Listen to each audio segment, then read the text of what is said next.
Dahil mainit yung panahon, tayo muna ay magpapalamig. Ito kang Kuya KD ay avocado yung flavor. Ito naman kay Kylie ay strawberry. At ito naman sa akin ay mango. Ayan. Sige na ay. Magpalamig muna tayo sa ating mga ulo. Hoy. Katawa ni Kylie. Hey.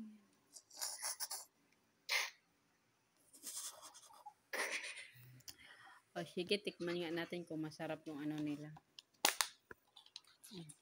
Tikman ko nga yung sa'yo. Tikman mo na sa'yo. Ako din, ako. Sarap? Ako. Na? Ako din. Ako. Yay.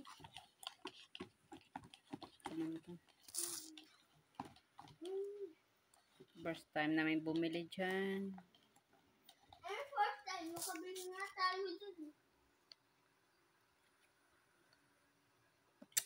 First time natin bumili dyan. Ng ganito. Ang lamig. Sobrang lamig. Malamig, bata. Apa, lamig.